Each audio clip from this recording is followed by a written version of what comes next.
Namaste, this is Hello Australia TV and welcome to the episode 2 of Melbourne Express. र नाम हो मेरो कान्छा the best. हामी मानव जातिहरूको विभिन्न थरीको स्वभाव हुने गर्दछ. Some looks nasty, some sounds funny and some feels weird. तर यस्तो स्वभाव जुन अघि उल्लेख गरिएको क्याटेगोरीमा पर्ला नपर्ला, it works equally in and against the favor. जुन अस्ट्रेलियामा बसोबास गर्ने हामी नेपालीहरू बीच is quite common. त्यो हो अस्ट्रेलियन डलरलाई नेपाली रुपिसमा कन्भर्ट गर्ने बानी before they leave our pockets. Excuse me, are you Nepalese? Yes, I am. Yes! नेपालीमा क्वेसन सोध्दा हुन्छ नि है? Of course. Okay. हुन्छ नि तपाईँ सपिङ गर्न जाँदाखेरि हैन तपाईँ चाहिँ अब खाँदाखेरि हैन तपाईँ डुल्दाखेरि तपाईँ पार्टिङ गर्दाखेरि पैसा खर्च गर्नुभन्दा अगाडि यो अस्ट्रेलियन डलरलाई नेपाली रुपिसमा कन्भर्ट गर्ने बानी कतिको छ? पहिला सुरुमा अस्ट्रेलियामा आउँदा चाहिँ मैले गर्थेँ तर now I don't care because hard work गरिन्छ हार्डवर्क गरे अनुसार I have to spend it to एकदमै आयो पहिला त है अनि यस्तो $1 अब 80 मा जहिले डिभाइड गर्ने के कति हुन्छ जस्तो लाग्थ्यो हैन यति धेरै जस्तो लाग्थ्यो अब त्यो सोच्यो भने त हामीलाई खान पनि मन लाग्दैन हिँड्न पनि मन लाग्दैन आज भोलि चाहिँ बानी परिसक्यो म चाहिँ त्यस्तो कन्भर्ट गर्दैन आज भोलि अब यस्तो छ है अब हामी चाहिँ नेपालमा बसिरहेको भएर खास नेपालमा चाहिँ त्यो कन्सेप्ट हुँदैन हैन तर हामीले त्यो नेपालबाट नै त्यो कन्सेप्ट चाहिँ चेन्ज गरेर आउनुपर्ने हुन्छ कि किनभने यहाँ आएपछि चाहिँ भनेको डेफिनेटली सुरुमा त हामीलाई त्यसको बानी हुँदैन नि त हामी डेफिनेटली अब $1 भए पनि त्यसलाई कन्भर्ट गर्ने बानी हुन्छ के प्रोला भयो भन्छ कहीँ त्यस्तो फिलिङ भयो क्या जस्तै अब हुन्छ लेट्स चाहिँ अब $10 भन्ने बित्तिकै अब यदि 80 छ भने अब 1600 हैन 100 छ भने चाहिँ अब त्यही 10,000 हैन अब त्यो हिसाबले कहीँ कतै त्यस्तो चाहिँ भयो हैन सधैँ त नहुन् तर पछि बिस्तारै यहाँ चाहिँ युज टु भयो हैन यो सहरसँग यहाँको मान्छेहरुसँग हैन आफ्नो कम्युनिटीसँग अब युज टु हुँदै जाँदा चाहिँ त्यो कुरा चाहिँ बिस्तारै घट्दै जाँदो रहेछ के यो चाहिँ ममा पनि पर्न आयो म चाहिँ अब जब सुरुमा अस्ट्रेलिया आउँथेँ फर्स्टबाट अलिकति भन्नुपर्दा म जब एयरपोर्टबाट म क्याबमा आएँ क्याबले मेरो $48 चार्ज सुरु भइसक्यो त्यहाँबाट मैले कन्भर्ट गर्न थालेँ $4,500 जहाँ कि म काठमाडौँबाट म चितवन आउँदा ओर्दा हैन त्यति लाग्दैन नि हामी त गाडी हायर गर्दा पनि लाग्दैन हैन म त एकदम त्यो गर्न थालेँ अनि जब म कोल्स जान थालेँ जब म बागली स्क्वायर भन्छ जान थालेँ जब म उलट जान थालेँ सपिङ गर्न जान थालेँ यो 2-3 महिना चाहिँ कन्भर्ट गर्ने बानीले क्यालकुलेटर साथमा मोबाइल हातमा हुने जस्तै अति नै यो चाहिँ समस्या चाहिँ आयो मलाई पनि हैन बिस्तारै सबै कुरा समयले नि हिल गर्छ पुर्छ भने जस्तै बिस्तारै समय बित्दै जाने अवस्थामा समय नै जाँदै गयो समय नै कट्दै गयो आजकल बानी त छैन त्यस्तो त आइहाल्छ हामी फर्स्टमा आउँदाखेरि चाहिँ हुन्छ नि इभन हामी 7-11 मा $1 को कफी आउँछ हैन त्यो खर्च गर्दाखेरि ओहो $1 अहिले खर्च गर्नु र त्यस्तो हुन्छ नि बिस्तार अब अकाउन्टमा ब्यालेन्स हुँदै जान्छ अनि त्यसपछि चाहिँ अलिअलि गर्दै $10 $20 गर्दै त्यस्तै खर्च त भइहाल्छ सायद कुनै बेला चाहिँ भयो थियो दिनदिन भयो है भन्नाले अब यस्तो फोकटमा फालेछ यो पैसा भनेर चाहिँ हुन्छ त्यस्तो एउटा कुन मोमेन्ट छ नि एउटा चाहिँ फर्स्ट टाइम के त्यो नेपालबाट आइसकेपछि चाहिँ अस्ट्रेलियन डलर किन्दाखेरि हुन्छ नि त्यस्तो झर्का लाग्छ नि त सुरुमा होइन के किन्दाखेरि भयो थियो र कतिखेर भन्दै कि मलाई एउटा एक्सबक्स किन्यो कन्भर्स सुज किन्यो त्यति बेला चाहिँ आउने बित्तिकै एक्सबक्स हान्दै है अब भनौँ न त्यस्तै आउँदै कन्भर्ट जसले नि गर्छ नेपाली भएपछि त्यो नेपालको पैसा कन्भर्ट जसले नि गर्छ क्या अभियसली यहाँको अब $1 भनेको 80-85 को रेन्जमा जाँदाखेरि त कमाइ पनि त्यसरी नै हुन्छ होइन अब नर्मली कमाउने मान्छेले फेरि गर्दैन धेरै कमाउने मान्छेले नर्मलले चाहिँ गर्छ नि फेरि सबैले गर्छ त्यही त त्यसो चाहिँ त सबैको बानी हुन्छ क्या अब चाहिँ आजको कन्भर्सन रेट कति छ यार 82 भोलिको चाहिँ 83 $84 भएपछि चाहिँ म नेपाल पैसा पठाउँछु अथवा चाहिँ होइन म चाहिँ जब 80 हुन्छ नि बल्ल खर्च गर्छु होइन त्यो खालको माइन्डसेट दिनदिनै कतिको चेक गर्नुहुन्छ यो डलर कन्भर्सन रेट चाहिँ अब म कामै यसमै गर्छु है फेरि होइन मैले कामै यस गर्छु मलाई एभ्रिडेको रेट थाहा हुन्छ होइन अनि तर मैले त्यसरी कहिले पनि चेक गरेन है मान्छे फोन आइरहेको हुन्छ साथीहरूको ओइ भन्दै त्यहाँ आजको रेट कति छ यार म सबैले भन्छ प्रायःले अब अपडेट गरे धेरै आयो भने अपडेट गरेँ धेरै भएको दिन अपडेट गरेर मैले पठाउनु पर्छ भन्छ होइन मैले पनि फेरि होइन धेरै भएको बेला एकैचोटि आफैले पठाइदियो होइन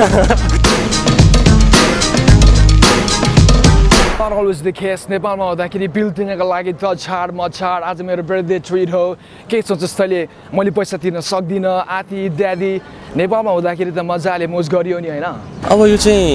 हाम्रो कल्चरको कारणले गर्दा पनि होला नेपालमा हाम्रो यस्तै कल्चर थियो यस्तै कल्चरमा हामी हुर्क्यौँ बढ्यौँ अब यता आयौँ मैले यहाँसम्म यस्तो देखेँ कि पाहुना आएर घर गएको छौँ आफैले प्लेटमा माजिरहेको हुन्छ हामी खाना खाइसकेपछि अब तपाईँको यस्तो बानी चाहिँ यहाँ पनि छ होइन यहाँ चाहिँ अब आफैले पे गर्ने बानी छ अब यहाँ पनि अब आफ्नो साथीहरू मिल्ने साथीहरू दाजुभाइहरू भाइहरू छ भने त हामीले त आफैले तिर्छौँ यहाँ पनि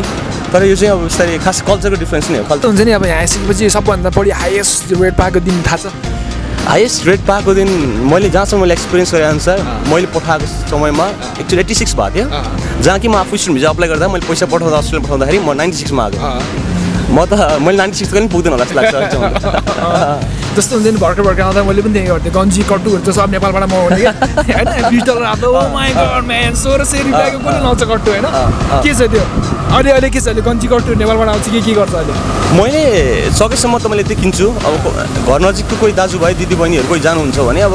आफैले हुन्छ नि अब आफैले तबाट केही पठाइदिनुहुन्छ मैले आफैले त अर्डर गर्ने मगाउने किन्ने चाहिँ गरेको छैन अब सकेसम्म घरबाटै हुन्छ अलिकति पठाइदिनुहुन्छ ठिकै छ आजकल चाहिँ यतै गर्छु सपिङहरू यतै गर्छु यस्तो हुन्छ होला नि त सबैले आफूले कमाइरहेको हुन्छ होइन नेपालमा चाहिँ अब हामीले पेरेन्ट्सको खा हुन्छ अनि आफूले जति कमायो त्यो त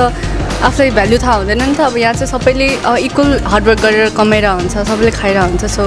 त्यस्तै आफूलाई फिल हुन्छ होला उनीहरूले पनि त्यति नै तिर्नुपर्छ मैले पनि त्यति नै तिर्नुपर्छ जस्तो हुन्छ होला त्यही भएर होला सायद अस्ट्रेलियन डलर तिरेर चाहिँ के किनेको थियो मैले एक्चुली घर सरेको थियो त्यसमा चाहिँ फर्स्टमा चाहिँ $14 को राइस कुकर किनेको थिएँ अनि त्यही नै हो त्यही म्याट्रेसहरू यताउता त्यही नै हो त्यस्तो खाएको त्यही ग्रोसरिजहरूको धेरै भयो त्यही उता पनि त्यस्तै हो यहाँ जस्तै स्याटरडे सन्डे स्याटरडे चाहिँ सधैँ गयो साथीहरूसँग झुमेँ त्यति मात्र साथीहरूको बिल कति तिर्यो बिल सबजना त्यस्तै हो उस्तै अब बिल तिर्ने बेला $2 रुपियाँको कोइन निस्किन्छ त्यो त एउटा यस्तो अनौठो कुरा कि यस्तो हुन्छ नि मैले पनि त्यही गर्थेँ कि नेपालमा हुँदाखेरि चाहिँ होइन अब टक्क लाएर अब खाना टन्न खाने अनि बिल तिर्दाखेरि चाहिँ अब पैसा भएन भने घर चाहिँ मम्मीलाई मम्मी आज $1000 दिनु न प्लिज साथीहरूसँग बाहिर जानु छ भने होइन अनि टक्क केटाहरूको अगाडि चाहिँ ओए आज म तिर्छु छोड्दैन यार यो मेरो बिल हो क्या त पछि तिर्न हुन्छ नि त्यो दिन चाहिँ कहिले नआएन त्यो दिन चाहिँ कहिले पनि आएन बाटो के भन्नु अब पैसै हुँदैन त कहाँबाट लिन्छ चोर्नु जानु त भएन ठिक छ टन्न खाइदिनु लकडा आजतिर है म भोलि तिर्छु भने त्यही नै हो ठिक छ जस्ट हाँसी चाहिँ सेयरिङ पनि भइरहेको छ होइन हजुर यहाँनिर चाहिँ अब के भन्नु धेरै कुराहरू के भन्ने आफूमै हुन्छ आफै सोच्नुपर्ने आफै गर्नुपर्ने मैले अझसम्म खासमा एक्लै कहिले पनि जाँदिनँ होइन साथीहरूसँग गएको अनि एकदम बढी तिरेको भनेको अब एकदम भनेको $50 त्यो हजार तिरेको छैन एक्सपेन्सिभ त छाड मछाड भयो ए म तिर्छु होइन त्यस्तो हुँदैन लाइक 2-3 वटा गइरहेको हुन्छु अनि खायो अनि कहिले मैले तिरेको हुन्छु कहिले साथीहरूले तिरेको हुन्छ अनि त्यस्तो एउटा अर्को क्वेसन है यस्तो हुन्छ नि अब नेपालमा चाहिँ अब खाए बिल आउँछ नि बिल आएपछि चाहिँ छाड मछाड हुन्छ नि होइन म तिर्छु होइन त नदिन म तिर्छु मेरो जस्तीको कसम हुन्छ नि यहाँ आएर चाहिँ हुन्छ नि क्वाइटली आफूले खाने आफूले तिर्ने खास के हुनु खालि यो कन्भर्सन रेट धेरै भएर यस्तो हुन्छ अब नेपालमा त अब हुन्छ नि खासै मतलब हुँदैन नि त पैसाको भ्यालु थाहा हुँदैन पहिला कुरा त अब यहाँ आएर चाहिँ अब आफूले काम गरेपछि अनि दुःख बुझेपछि चाहिँ होइन त्यो पैसाको भ्यालु हुँदो रहेछ त्यही भएर अब उसले पनि दुःख गरेछ मैले पनि दुःख गरेछु नि त अनि कतै गयो खायो अनि ठ्याक्क कति आउँछ कहिले चाहिँ अब म तिर्छु भनेर एउटाले तिर्ने अहिले कति साथीले तिर्ने हुन्छ कहिले चाहिँ ट्याक्क 4-5 वटा बस्यो अनि त्यसलाई डिभाइड गर्यो कति आउँछ अनि आनन्द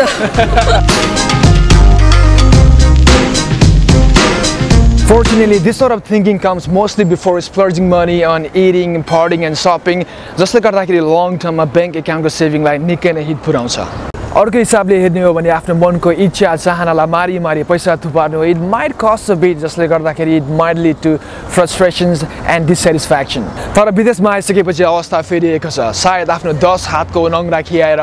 तप्त पसिना छुवाएर रातको मिठो निन्द्रा मारेर कमाएका डलरले खर्च गर्ने स्वभावमा ल्याएको परिवर्तन हो अथवा गम्भीर प्रभाव पारेको हो हामी यो बुझ्न बाँकी नै छ। सो लेट्स डिग आउट यो स्वभावको फाइदा र बेफाइदा के हुन्। फाइदा चाहिँ के छ भने अस्ट्रेलियामा जो पनि आउनुभयो नेपालीहरू उहाँहरूले चाहिँ धेरै पैसा स्पेन्ड गरेर आउनुहुन्छ अनि त्यो तिर्नुपर्छ सबैले होइन त्यस कारणले चाहिँ